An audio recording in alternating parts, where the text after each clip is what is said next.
이번 강의에서는 슈퍼 키워드에 대해서 배워보겠습니다. 우선 이북 인스턴스를 생성을 했습니다.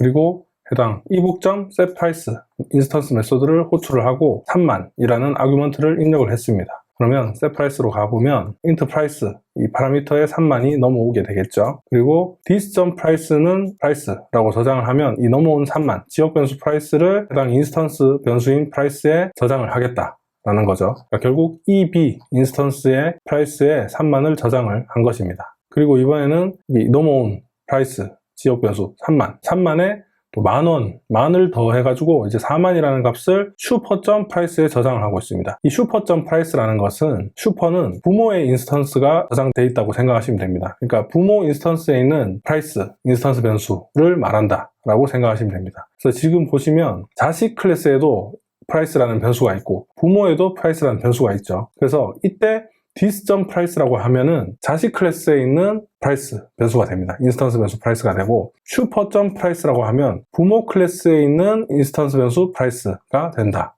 라고 생각하시면 됩니다. 그래서 지금 이북 인스턴스를 생성을 할 때 자기 자신에 있는 price 변수에는 3만원을 저장을 하고 그리고 부모에 있는 price 변수에는 4만원을 저장했다 라고 보시면 됩니다. 그래서 지금 종이책 가격 해서 슈퍼.price라고 출력을 해보면 종이책 가격은 4만원이라고 나와 있고 또 이북 가격 this.price 그러니까 자식에 대한 price는 3만이라고 출력된 것을 보실 수 있습니다. 그래서 다시 올라가서 ebook.price라고 호출했을 때는 자식 클래스에 있는 price 결국 this.price죠. 이 price 그러니까 3만이 출력이 된다 라고 보시면 됩니다.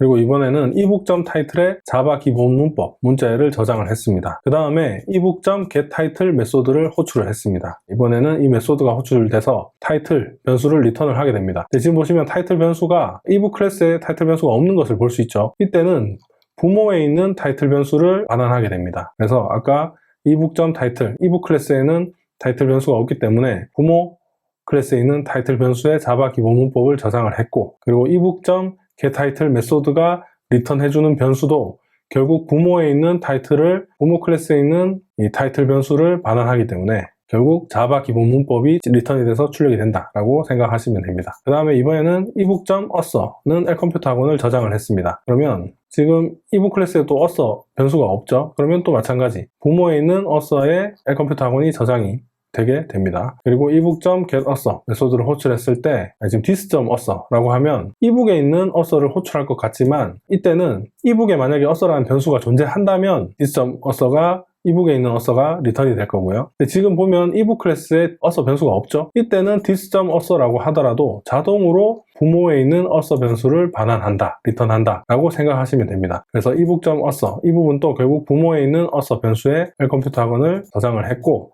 그리고 이 부분도 ebook.getAuthor라고 했을 때 리턴되는 값은 this.author지만 사실 ebook 클래스에 author라는 변수가 없을 때는 부모에 있는 author 변수가 자동으로 리턴이 되게 된다. 그래서 L컴퓨터 학원이 리턴이 되고 프린트LN에 L컴퓨터 학원이 입력이 돼서 출력이 됐다라고 생각하시면 됩니다. 이번 강의에서는 슈퍼 키워드에 대해서 배워봤고 다음 강의에서는 오버라이딩에 대해서 배워보겠습니다.